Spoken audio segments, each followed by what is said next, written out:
Hi there, Manila Chan here for Slanted Online. Thank you for clicking on this video.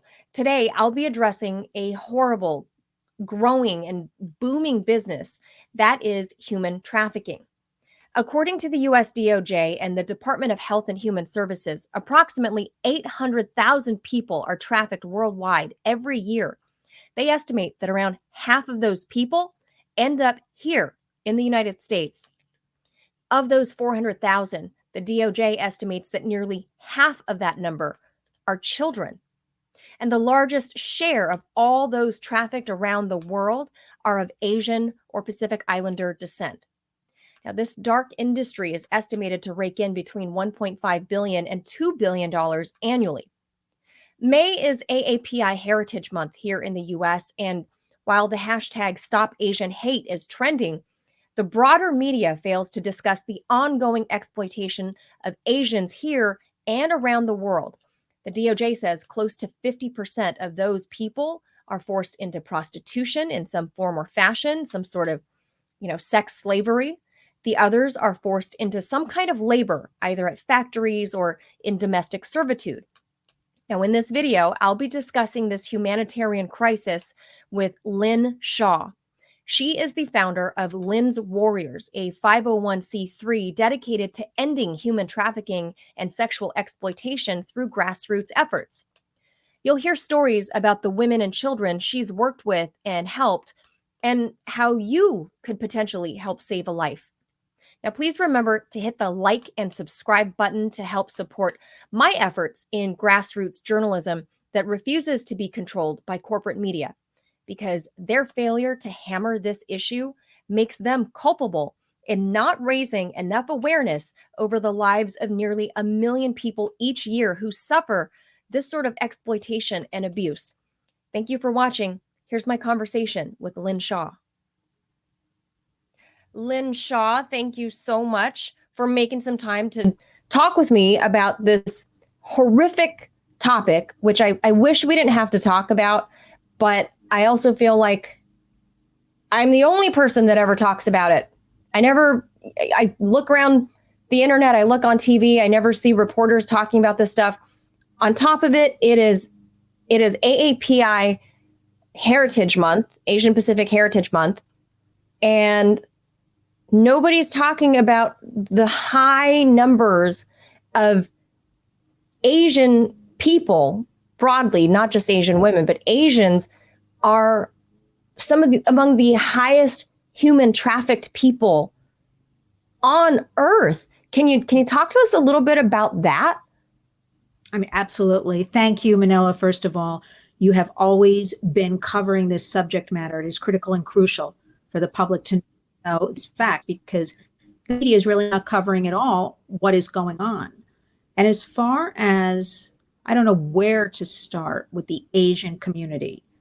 It is we hear a lot about women of color, girls of color. We are not hearing about the Asian community at all. And it is such a big market. There are reports that as many as 50% are, I'm here in New York, are making up the market. Now that's an incredible, unbelievable stat, right?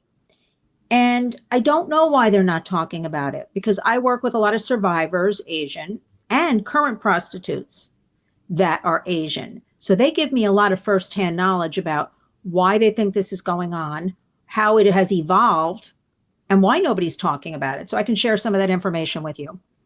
Yeah, I mean, what does happen? Are these? I'm going to assume most of these people are women and girls.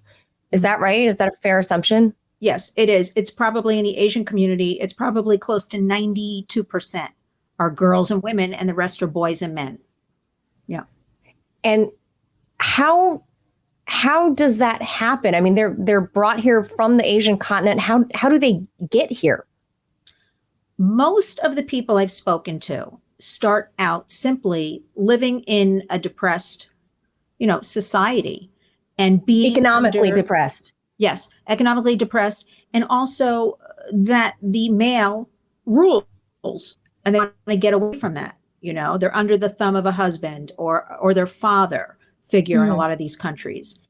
A lot of the women report to me They simply were applying for jobs here, hotel industry, travel industry, and they show up at Kennedy Airport. This is what happens a lot.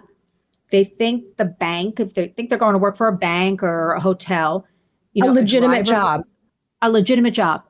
And they really think they're bettering their lives. And they say, we're meeting the driver. It'll all be set up online, and what you'll meet the driver. The driver will have your name. They'll take your bag for you. You'll get in the car. You'll be brought into Manhattan or Queens, wherever they tell you you're going. And it happens so frequently, Manila. It's frightening. The women will get in the car. The driver will say, "Oh, let me hold your documents because we have to check you in." That's the first step. They never get their IDs back. They never get their passport back. And then they are driven to different locations and just thrown into this sex work. And this is a story I'm hearing over and over and has been going on for about 2 to 3 decades now, the same exact story. So I feel like the United States has a duty, right, to raise awareness and really spread knowledge that this is what's happening to these women. And teenage girls are coming over for modeling jobs and being sucked in, or entertainment jobs. And there's a whole market nobody talks about, if you want to get into it, with the Asian girl or woman. They're very much considered exotic. Yes. That's I roll my eyes because that's common. That is what they're perceived from the sex buyer and the sex trafficker. They can make more money because they're considered exotic from these foreign lands. They even go as far as to tell buyers, these females have different body parts that look different from other women, and you can explore this exotic being. And people fall for this. Oh my God. It's a very fetish, if I can use that word. It's Absolutely. like it's a fetish, big demand market. Now, Yeah. I got to wonder, I mean, when these women get their passports, their papers, their documents get taken away, I mean, why don't they fight back? Why don't they go to authorities? Why don't they speak up, go to the police, or I don't know, tell a stranger on the street? They report to me that when it initially happens, they really think they're going for a job. And then all of a sudden they're thrown into something and they're so, frazzled. They're in a foreign country. Is there violence? Do these traffickers? Yes. Okay. Yes, they get violent. I can relay one story of my friend, and she openly speaks about it publicly now. Chandra came for a hotel job and thought she was being brought from Kennedy into the city, New York City. And after 6 hours, she had never been to this country before. She thought it was a long car ride. Oh, gosh. And they brought her way west somewhere, and they threw her in a motel and just, gave her these clothes. This is what you're wearing. And she started right away. And what they were doing is every week or so moving her to a new motel. She didn't have the wherewithal. What do I do? This is what women do, and it's a shame because in our society, we always are sort of blaming the victim. This is why a lot of women and girls do not come forward. Okay. Because people always say, you should have done this. You should have. Right. They freeze. They're scared. And it's as simple as that. And then they're deeply in. Before you know it, most of them, they shoot them up with drugs. They are so worn down psychologically in such a short amount of time. In a matter of 2 weeks, they are what they are called broken. The trafficker breaks them. And that fast. I didn't know it was that fast. I mean, as a reporter and having covered this topic for years, I know, I see the numbers, I see, statistics, I see, bar graphs and pie charts, but you and I haven't really had the opportunity until now to really get into it and hear the ugly stories like that you are talking to these women on the ground that are experiencing these horrific things. But, we're talking an industry that's like in the billions of dollars a year. So, I mean, I don't understand how do all these people just disappear right before our very eyes? They're brought here. There's somebody's daughter, there's somebody's kid, there's somebody's sister. How do they just vanish? I can only say, Manila, that's a good question that people ask me a lot. The bottom line for all of this is money. Money drives everything. There's so much money being made. It's reported 150 billion, but that's a figure that's been thrown around for the last, 5 years. It's got to be double that, knowing what we know now that has occurred in the last couple of years. I think a lot of these women and girls are very vulnerable to start with. So they are not, nobody's really looking for them, if that makes sense. Yeah. And I keep hearing, the preyed upon is the most vulnerable all the time. So if nobody's looking for them and they can't get a hold of their families back home, right? Yeah. A lot of them have actually left maybe an abusive sort of family back home. Mm-hmm. They don't want to be in touch with them. They're here in a foreign country. The police, I will share with you some information. I was on a Zoom meeting yesterday. We have a new mayor, a new DA here in the city. Yeah. Yes. And they were all congratulating him. The human trafficking unit in New York City had 7 designated detectives. 7. And they upped it to 11. 11 designated. Okay. Yeah. In a city like this, when I can tell you every day, almost, people send me pictures from Flushing, Queens. We have Asian. It's a big Asian community in Flushing. Let me tell you about Flushing, Queens. The women are walking the streets now, day and night, actually walking, Asian women. We don't see any children, but we know that these women can bring, if the man requests it, it's openly happening all hours, 1, 2, 3 in the afternoon, in front of families. They walk up to women who are walking with their husbands and boyfriends. This is how brazen everybody is. If a person wants a child, this woman will bring them to a child. It is that open and happening. It is run, let me tell you who it's run by.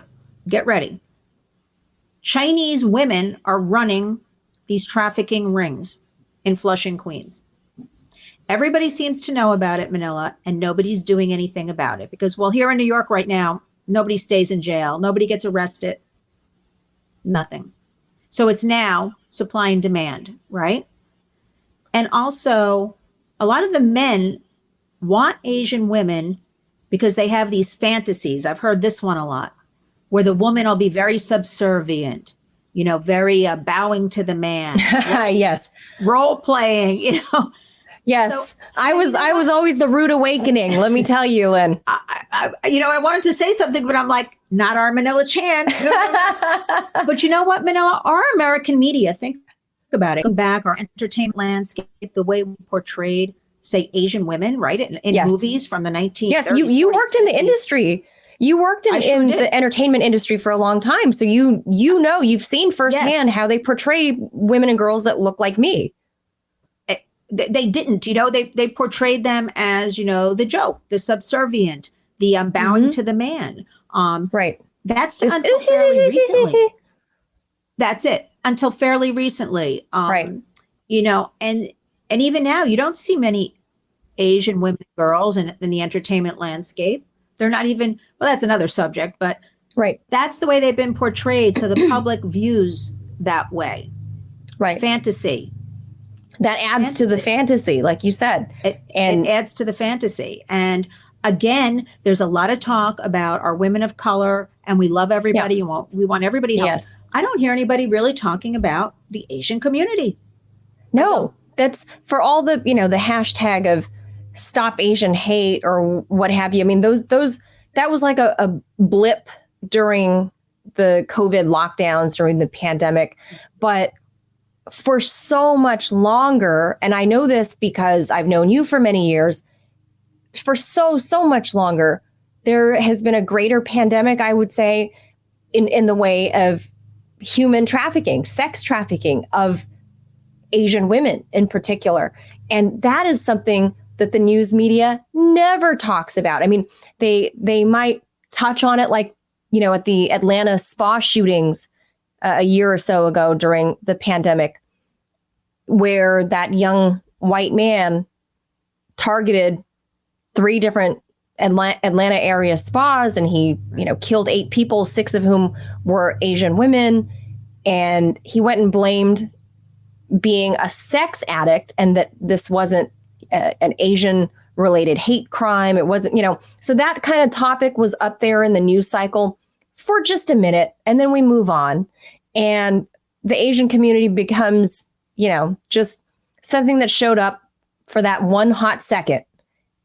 But this is the one thing, Lynn, the human trafficking has been around, like you said, for just, we can go back as far as the Korean War, right?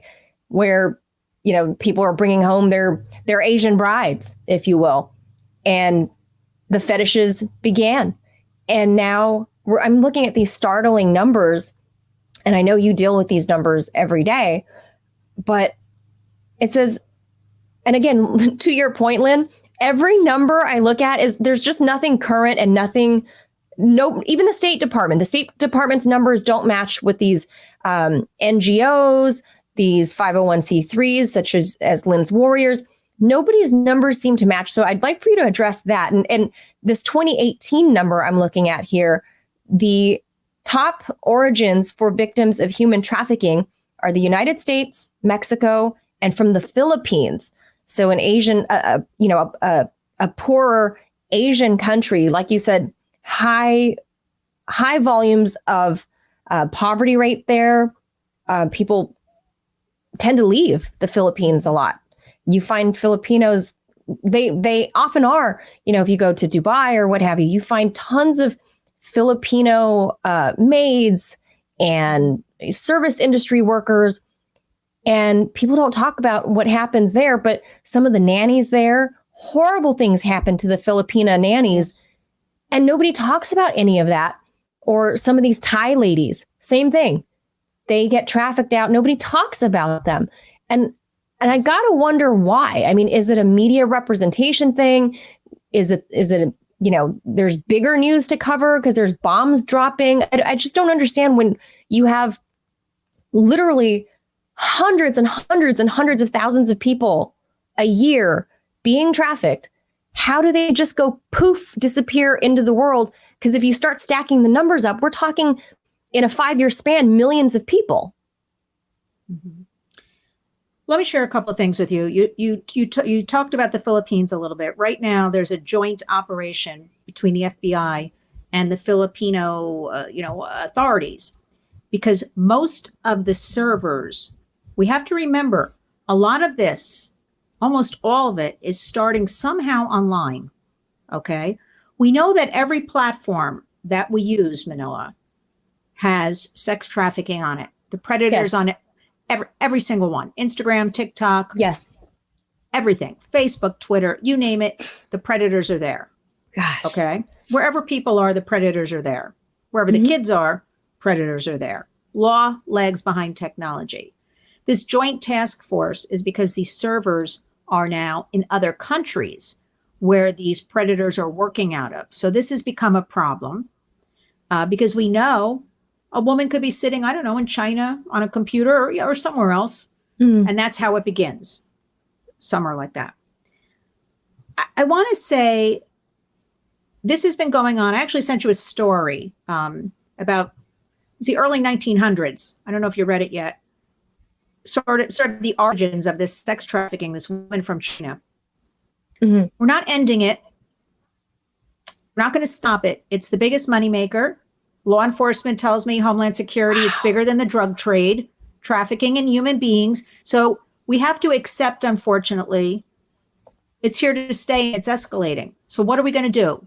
We need to work on prevention. Mm-hmm. We need to work on education. And we need resources to help these people get out of this lifestyle. What are we going to do, Manila, when we get a woman out of this? They need psychological care. They need medical care. They need housing. They need a way to make money. We don't have in the United States. It's shameful. We don't have any of that infrastructure? We don't have the infrastructure. Absolutely not. Wow. It is something at Lynn's Warriors we are fighting tooth and nail for, because everybody's talking, a lot of groups, a lot of organization, but where's the real boots on the ground? Where's the real action? Where's the real helping and trickling down to that victim, that survivor? Yeah. Gosh, Lynn, I hadn't really thought about that myself, actually. I mean, what happens when these women are found, are freed from this modern day slavery? What happens to them then? I mean, do some of them get deported? I mean, do we offer? I mean, if Americans are the ones consuming the sex, right? All of this sex trade, if it's Americans with the demand, then shouldn't America as a country have some role in, I don't know if you want to call it rehabilitation or some sort of assistance to these people that were trafficked here? And some of them, I mean, children, oh my God. You're far too sane, Manila. Because it's a given. We're the biggest consumer of online porn. I'm digressing a little bit, but online porn, we have a lot of studies that are leading to trafficking. And we have direct links to that. The graphic violence now, it's not just people having sex, it's graphic violence. It's where boys now, because there's such easy access with all of the devices and the algorithms, they're seeing the porn. We know by 11 years old, children have seen porn. We know that children have access to 3 devices, Chromebooks, their phones, laptops in their homes. We know they've seen porn. Yeah. It is an addiction. It truly is an addiction. I believe you referenced that shooter with the spas. We know so much trafficking is happening in these illicit spas all across the country. Nobody's really addressing that. If you remember that story, they arrested the woman who was running one of the spas. Yes. The men got off, so to speak, and this woman, sorry about that, but I know it's a family show. I didn't mean that, but I remember the woman was arrested and then I couldn't find any follow-up on it. What happened to her? Did she pay a fine and this reopened under a different name? Because that's what happened. So a lot of these women working in the nail salons, the massage, you see the massage places, those are trafficked women. Nobody's doing anything, Manila. The best we can do, is it's a vicious circle. Because remember, most of these people who get out of prostitution, I don't use the word saved or rescued. I don't like those words. Exit strategies, they go back to it most of the time because there's nothing for them. And I see what you mean. Because how are they going to make money?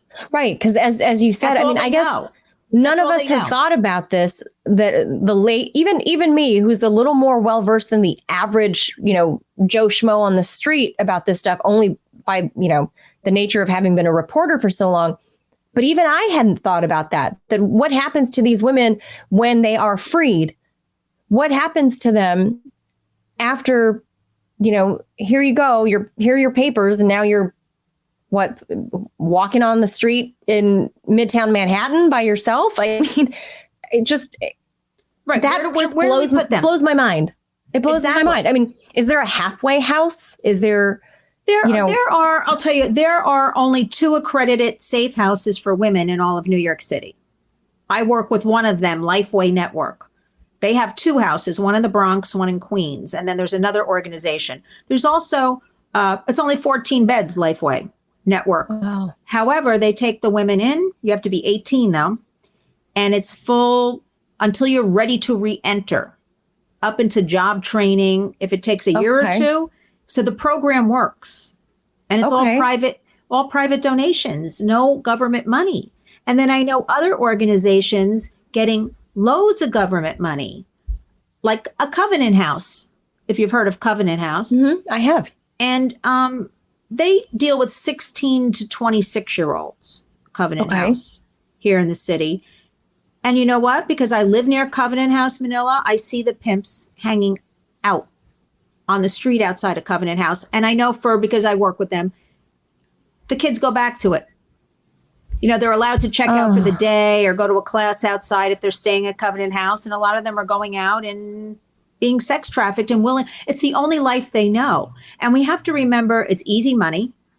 Yeah. This is all they know, right? Are they going to stand and work, at a burger stand Right. on their right? And also the person we get out of this life that actually leaves and is ready to be helped and re-enter society, reclaim their life, is an average of 9 to 10 times before they keep slipping back into that life. 9 to 10 times before they're actually out.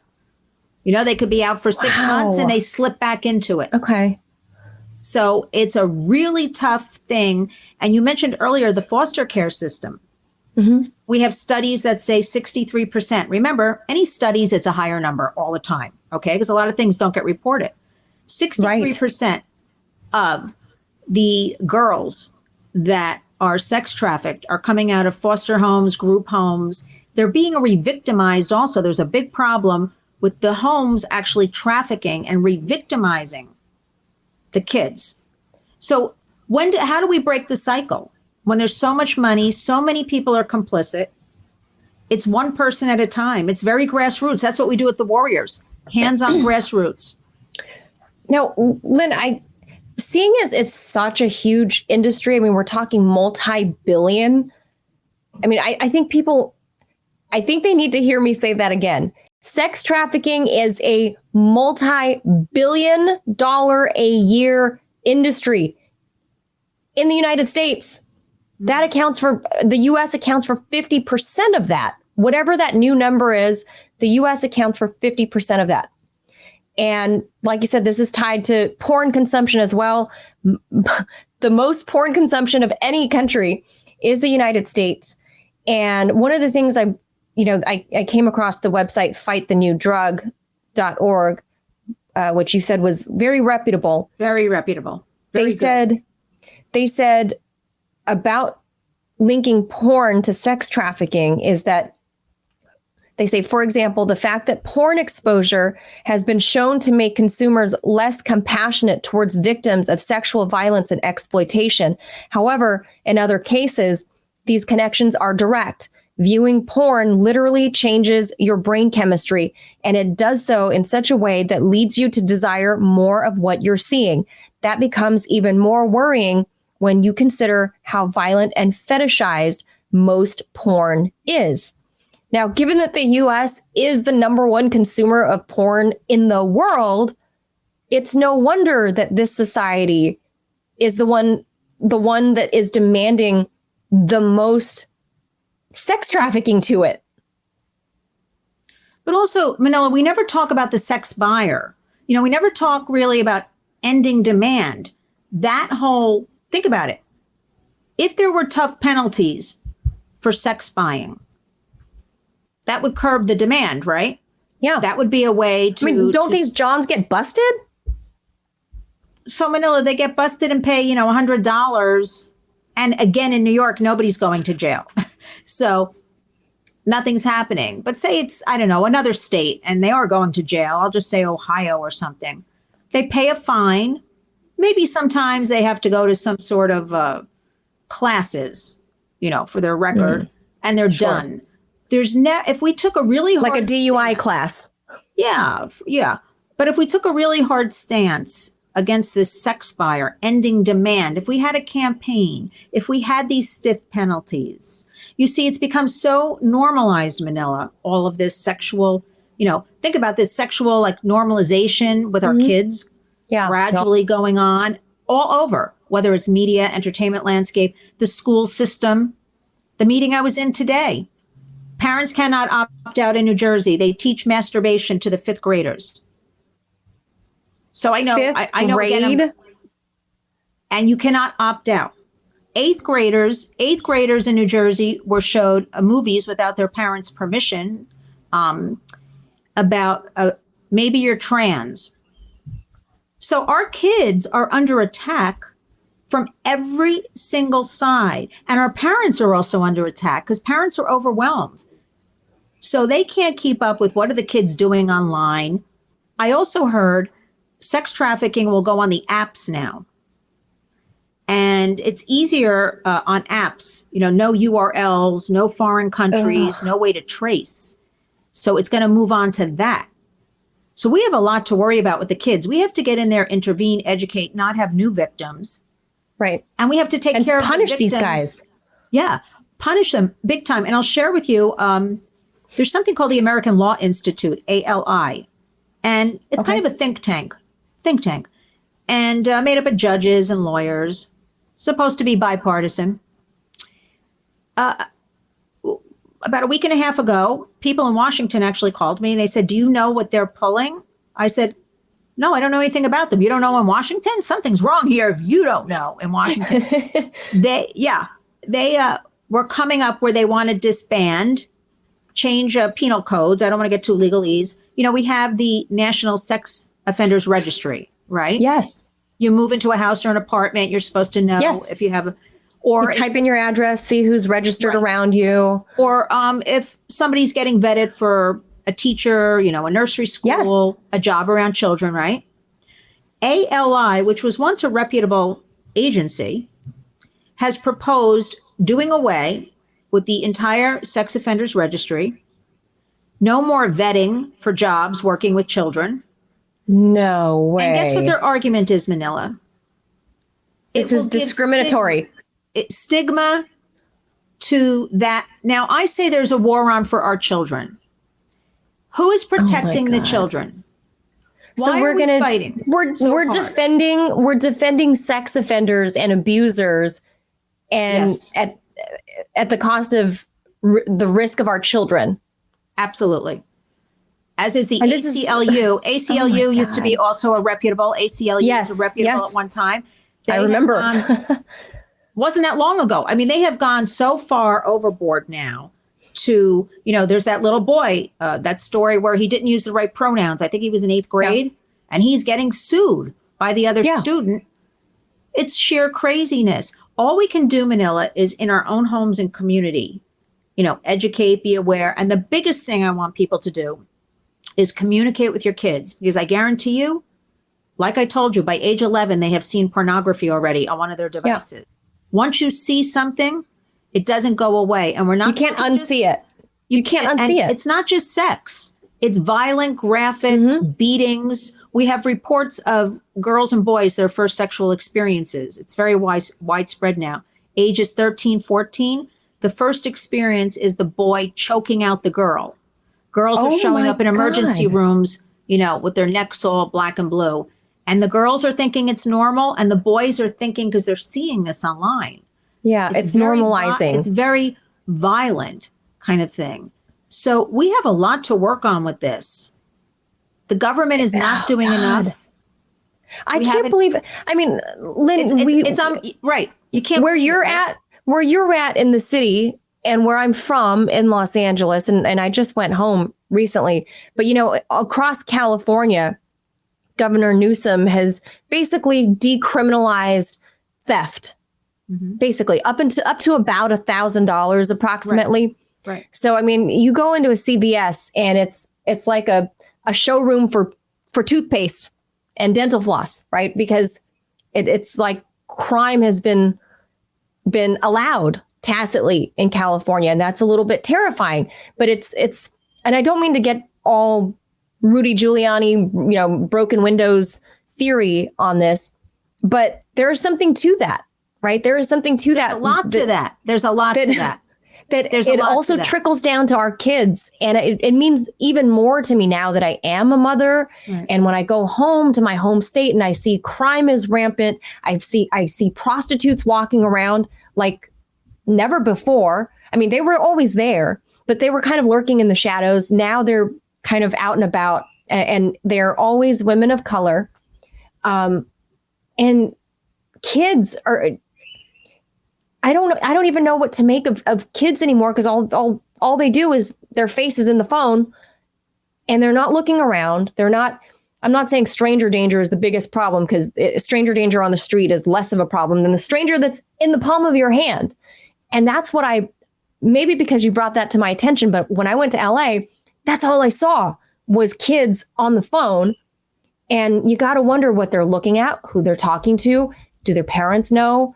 And all these thoughts cross my mind. Meanwhile, a guy is, taking bagfuls of deodorant and shampoo or whatever from CVS and Walgreens. And it's just everything has changed, and the laws seem to favor the people doing the bad stuff. Mm-hmm. Well, here, Manila, you're lucky you can even see toothpaste and dental floss because everything in New York now is locked up. And I have to ring buzzers and bells to have somebody unlock a case to buy a tube of toothpaste. And it's quite annoying when you have a bunch of items to buy at CVS. Right. Because you get right. everything, You got to walk around with a personal shopper at CVS now. No, I just go to my neighboring state, New Jersey, where the things aren't locked up because it's actually easier to get in the car and go and buy where they lock the things up. It's too much here. But why is it? Do they have? When you cross the river, are the laws more strict in New Jersey? Not really, but they don't seem in the CVSs to have the theft kinds of problems they have here in New York, where I've literally seen. I can't tell you how many times they put everything in their backpacks. It's a little better since they only put the locks on within the last year. But I would see them go in with backpacks, 50 Dove body washes. Yeah, I am paying, what are you doing with? Here I am with my CVS coupons, Yes, like, what is that? And the guy's outside unloading and reselling on the street. It is sheer craziness on so many levels. And they say that, Lynn, they defend them and they say that these people stealing all this stuff these are crimes of necessity or crimes of poverty and crimes of need. Destabilization. Total destabilization. That's probably another program, but we have to keep in mind, we would never just open our front door and welcome the world in. None of us would do that. Say, come on in, strangers, right? Giving your child a device is doing just that. Giving them a phone or a laptop, not knowing Chromebook, what's going on, is welcoming the world into your home, into your child's brain. And this is no judgment on parents, Manila. Parents have to now step up, take control, limit the usage, put the safety apps, block things. I was also told there's a whole bunch of the average child has 29 apps on their phones. And parents repeatedly say, because I'll say, oh, what's Kik? Do you know what that is? No, I don't know. No, I don't know. We as adults and parents now have to become the partners to our children and really talk about this stuff and really listen. We live in a digital age. Yes. Get control. And we pay for these devices. So when parents say to me, their teenagers yell at them, I say, well, you pay for that internet and that device, so you have every right to know what's going on it. We have routers we can use that will put safety features right in your home. People have to learn. And there's a lot of free resources, Manila. Yeah. People have to learn about the free resources. And it just seems like nobody cares about our children, right? Who could be the next victims of sex trafficking. We know within 18 minutes they can be groomed online. God, that's terrifying. Now, on that note, I don't know how old these numbers are, but this is from the US DOJ. And it says, each year, the estimated number by the DOJ, between 14,500 to 17,500 estimated number of people trafficked into the U.S. each year. They say 50% of people trafficked into the U.S. are children. Half of that number, they say 800,000 people are trafficked worldwide each year. And East Asia and the Pacific is the region that is the largest source of people who are trafficked into the U.S. each year. And they say they break this down to 46% go into prostitution, 27% domestic servitude, 10% agriculture, 5% factories, and 12% miscellaneous. I don't know what 12% miscellaneous is, but that's a big number. The miscellaneous would be organ harvesting, which we don't talk about a lot. Oh, my God. It would be forced servitude. It would be forced begging, which I'm seeing here in New York. I'm seeing girls here on the West Side Highway jumping out. Certain stretches of the highway have traffic lights. They're in the median. There's a little grass median between the two. I've seen them with babies on their backs. So forced panhandling. So when the light turns red, they jump between the cars trying to sell water bottles or candy bars. They don't want to be helped. I've tried to speak to them. Law enforcement knows about it. They say, leave them alone, Lynn. I can't tell if they're 12 or 22. They wear a big Right. bandana, baseball hat, hoodie over it. They have babies with them sometimes in the I've middle seen of the that. highway. I've seen, I don't know if this is the same thing, but here on the subway here on the metro, I've seen some of these women. I can't tell which ethnicity. They're kind of ethnically ambiguous, kind of Asian-ish. Could be Latina, could be Asian. Right. Baby strapped to their back inside the metro, inside the train, panhandling in the train. And you're saying some of those people are being forced to do that. Absolutely. They're told you come home with X amount of money. Another problem is, I'm sorry to bring it up, they don't come home with that $50. They could get their finger cut off. They call it maiming. We don't talk about it at all. They're punched in the stomach, where they can't walk, but then they're forced the next morning out on the highway again. So we call it maiming. Their eye could be scratched, and then the next threat is, I'm taking your eye out.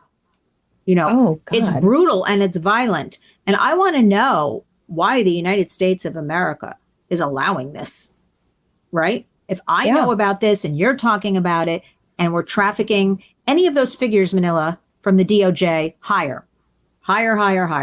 So many people fall through the cracks. And I want to remind everybody, the demand is for children now, not for teen girls, not for women, because we've become so habituated and it's become so normalized. What's the next step, right? Children. Oh, and little ones. 0 to 2. Oh, my God. So everybody should be out in Times Square, screaming. Everybody should be in front of the White House screaming. Wouldn't you think? I mean, Lynn, yeah, I read last year's report from the State Department. It's got Anthony Blinken's nice smiling face there, and he writes a nice letter about AAPI History Month, and he talks about human trafficking, and they're working to do something about it. But hearing from people like you who are the boots on the ground, to learn that we don't have any actual government infrastructure, because we don't. Who has more money than the U.S. government to do something? We just sent $40 billion to Ukraine today. I've actually had a few survivors, 2 of them, said very sheepishly, separately to me, I want to ask you a question, Lynn. I'm like, sure, anything. Why are we giving Ukraine $40 billion when we don't have beds? Yeah. And these are women now that work with other women, to help them. And I have no answers for them. We're not helping our own. We're escalating. Manila, we're escalating war, and we're letting people suffer here. I don't know why. I know it's the biggest moneymaker. I know it's destabilization. It has to be the money, right? What else would it be? Because and it's so easy now. We've made it so easy for everybody to, go after our kids. We've made it so easy. Look at us talking about the Asian community that nobody's talking about, to let those women suffer, to let those girls suffer, right? Why? These things I read, it's, they say it's not just what you think at the massage parlors, that some of these women, and as you've pointed out, are in broad daylight. There could be at the nail salon. They could be your waitress at some small restaurant somewhere. But these are people in servitude, modern day slavery. Mm-hmm. And it's just, the numbers are just shocking. If the DOJ is reporting up to 17,500, these are just the cases they're aware of. So like you said, talking about the figures, what aren't they aware? What aren't they aware of is what's terrifying. Listen, what would you put the number at? What I would put the number at, hundreds of thousands. And I'm not being drastic, I'm being true. We know our southern border here in the United States. God. They report to me constantly. Rape houses, children trafficked. We know children have been flown right here in New York, Westchester Airport, Morristown Airport, New Jersey. The planes come in all hours, 2, 3, 4 in the morning. It's federal government, so local law enforcement, hands off, they can't do anything. Okay. We have kids in unmarked white buses. Where are all these kids going? What's happening with all these children? So we've got loads of children being trafficked. Where else are they? I also just heard we were expecting all these women and girls from Ukraine, that it was going to be this big trafficking market. Then I was just told 2 days ago, it's become so normalized and so cheap to buy a person. We'll just buy Mexican or from another country because we can buy them for $10. So we don't even need the Ukraine women. There's no market now from all these women that used to be one of the preferred, kind of white skin, blonde. Yeah, the mail order bride type. Yes. And just talking about Ukraine, I want to just throw something in a little different, Manila. It's always been known as a place where all the surrogates, a very big business of a lot of Americans buying babies. Nobody has ever talked about this. I don't hear anything about it. I didn't know one of about their main businesses where surrogacy. I didn't know I don't that. hear anybody talking about it. And Now I've got to look into that. I had never heard of that. That was a big, it was one of their booming main industry. biggest businesses with women and teenage girls having babies for other women. And one of the biggest the biggest buyer was the United States. And it's hard to get information on this. It's very well hidden. But Well, that's my next story, Lynn. Thank you.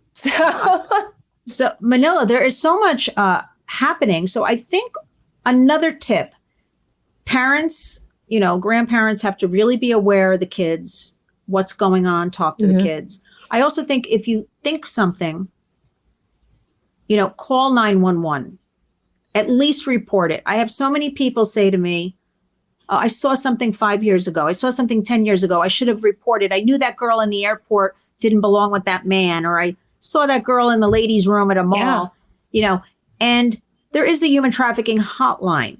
However, I suggest these are emergency situations, if you're in an airport, if you're in a mall, if you're walking on the right street, then and there. it doesn't hurt to call 911 and just say, I see a young girl doesn't belong with this man. At least do Doesn't something. Take, by the time you call the human trafficking hotline, sometimes they pick up right away. Sometimes they don't, right?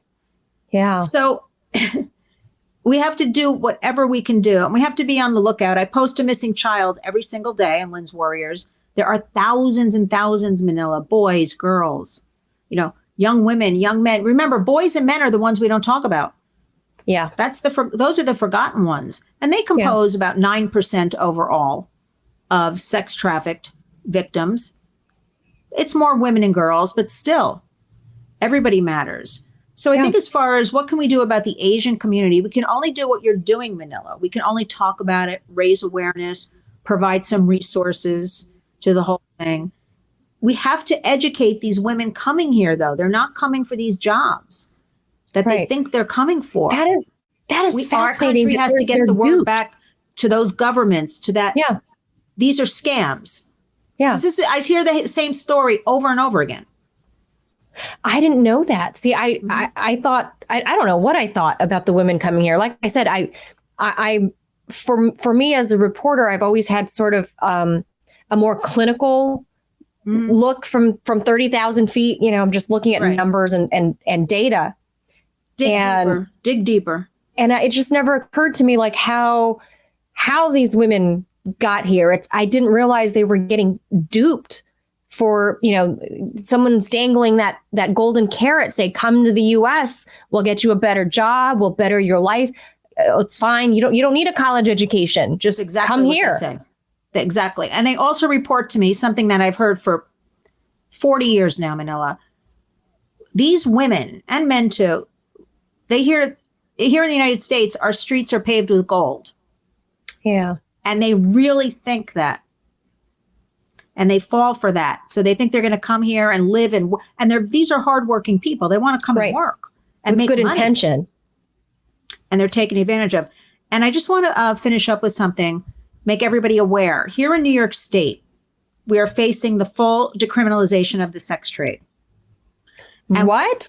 Really? What that means is you can have a brothel next door. It will be legal. Pimping and trafficking will be legal. Illicit spas will be legal. There's a lot of confusion about this. Nobody knows about it. because they use the word decriminalize the sex trade. So the pro-sex trade has adopted this, oh, it's great, decriminalize the prostitutes, let them be empowered using their bodies and work, you know? Yes, I've heard that. But we have to switch it. We have to switch it till we can all agree to criminalize those prostituted. We know about 97% are women and men that don't want to work in the sex trade, right? So we can all agree, no matter what you think, let's help those people, exit strategies, resources, get out of that life, right? But we must hold responsible the pimps and the traffickers, the sex buyers. It is a simple formula of supply and demand. If there are no rules and regulations, they will want more product. More people will buy sex because they're not going to be held accountable. More people will have to be trafficked to fill the demand. And I remind you, the demand is children. So they want to call New York. They're already coming in with children, warehousing them here in New York State, anticipating this is going through in the near future. And they want to call New York State the sex tourism capital of the country. And other states will follow suit. This will be the example. So we're fighting very hard here in New York. We have an opposing bipartisan bill called the Sex Trade Survivors Justice and Equality Act. Help those prostituted, but hold responsible those who cause harm. It's a very simple bill. Yeah, I mean, obviously we have local laws as well as federal laws to punish a drug dealer or a drug lord like El Chapo. Why don't we have similar laws for the people that are running these criminal enterprises, which is essentially what this human trafficking is? It's a criminal enterprise. Well, it's become organized crime, Manila. It's right. Very well-oiled organized crime now. I mean, do RICO laws not apply to these guys or women? Well, these women? There are laws. They're not being enforced, or there are a lot of loopholes. And currently, a lot of these laws, they're inserting things, the administration right now, to be honest with you. They're just changing things without like even voting. They're inserting things into bills like restorative justice. Yeah. Where an example of that could be a woman is raped and they want her to sit with her rapist and mediate and come up with what would be an agreeable, sentence for him. Punishment for the guy? Now, every survivor I work with, they cannot sit with their rapist. And this is something that held up a couple of different trafficking bills, but they got their way. It's inserted as they have to reauthorize bills every year or two. A lot of these trafficking bills, trafficking in persons, Violence Against Women Act. Violence Against Women Act was held up for a couple of years. It only passed fairly recently. It's called VAWA, VAWA, because the Biden administration inserted restorative justice, the language. So nothing's helping the victim. And we don't want new victims. We don't want our children and grandchildren to become these prevention and helping these people have an exit ramp, like you said. We don't have. I'm so shocked by that. No infrastructure. There is no. So shocked. Now, that being said, Manila, there are a lot of good people, a lot of good organizations of faith working behind the scenes. You'll never hear about really helping. A lot of nuns I know do a lot of work behind the scenes, helping women and all people. Again, you'll never hear about them. Yeah, but all these resources are so millions are limited. Going to organizations that pay overhead, pay salaries. Right. They're not trickling down to the people. And that's my point. No, the warriors were about education and prevention. Yes. Helping that survivor, working towards, finding companies that want to partner up with us for job training, entry level. They need to have a job. They need to make money, and they need to have purpose, these people, right? Everybody needs to have purpose. Lynn, I mean, I know we've gone on a little bit longer than I would ordinarily do these slanted segments for, but I got to ask, I mean, if so much of the sex trade is coming from Asia, why isn't, let me just pick China, right? Mm-hmm. Why isn't Xi Jinping putting, one of these public service announcements on state television there or any channel there? I mean, why don't they have things like that so that way people can understand that they might get duped? Money. It's all about money. Unfortunately, it is money. so much money. And again, so many people are complicit making money from this. They're not going to stop this train. They're going to let it go on and let it escalate. Money, the evil money. Unfortunately, I thought that, but I was hoping you weren't going to confirm my fear that a lot of these people in power are complicit in victimizing all these people and children. Manila, China could shut it down if they want. Of course. Right? They're not doing it. There's a big channel that goes, even through Russia, Poland, and all that. We all know about it. That could all be shut down. That's not shut down. Right here in the United States, everything I'm telling you. These are things that could be shut down. They're not. Money's king. I guess that leads everyone to believe, the complicity of the people in power in Washington, whether they mean, I don't know whether they mean the people in Washington are complicit as in their Johns, their buyers or what have you, but they are at least complicit by knowing that this exists and they are turning a blind eye to it.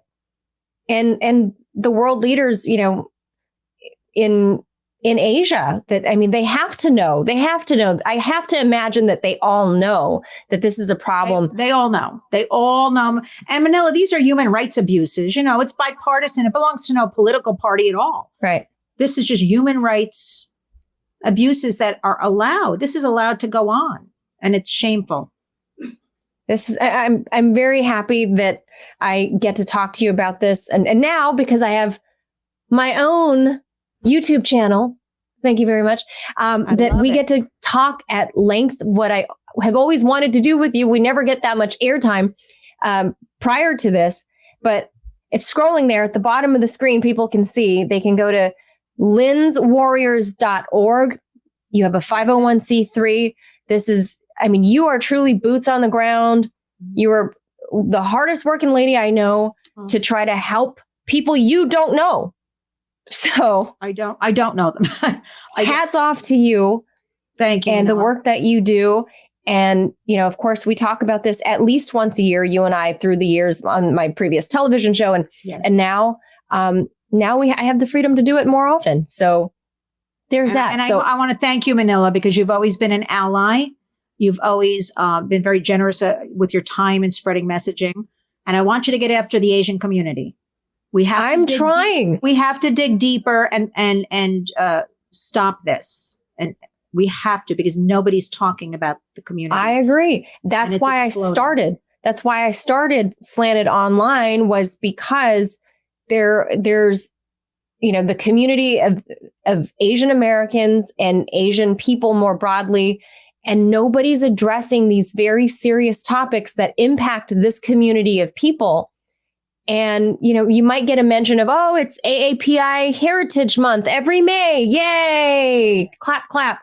Kamala Harris gets on the White House lawn and says, I am half Southeast Asian and blah, blah, blah. But what does she do about it? What does she do for women and girls? What is she doing for women and girls? Shameful. She should be a role model for women and girls. I wish they would take this month, instead of just saying with a statement, let's focus now on the sex trafficking of our Asian women and girls. I watched her. I watched her statement. She made no mention. No. I was waiting to see, because Black women and Asian women are among some of the highest sex trafficked demographics. And she is both Asian and Black. And she made anything. Zero mention, Lynn. I watched this live the other day on the White House lawn. She made zero mention that this is a huge problem within that community. And you have the second biggest megaphone in the world. You're the vice president of the United States of America. You are a Black and Asian woman, and you say nothing of this huge, massive problem. She's supposed to be the border czar. And the children are being trafficked over the border. And we have rape houses and buses picking them up. Come on. So I know. What? I'm ashamed. I'm glad I didn't hold my breath. I'm so ashamed she's the first woman in such a power position, and she does nothing. Yeah. Nothing for women and girls. I'm glad I didn't hold my breath. I was waiting to see if she would say it, but she said nothing of the sort, given that she is literally the two races, she's biracial, of the two communities that are hurt the most by human trafficking. And she said zero, not even a mention. And so, like you said, that's why it's up to us to educate, teach in our homes, teach in our communities. And Manila Chan, you're such a warrior, full of great things. You're going to do even more great things. And just by providing this platform and talking about this subject matter, you're like A++ already, top of the list. Well, thank you very much, Lynn Shaw. I want everybody to go check out lynswarriors.org, see how you can help. There's resources listed there on her website. Reach out to Lynn. If you got tips, if you have stories, if you need help, reach out to Lynn. All the contact is there. I am there. And she knows a lot of people. She is a resource herself. So thank you so much, Lynn. As always, we stay in touch. Big hugs to you. Thank you. Thank you, Manila Chan. You are a warrior.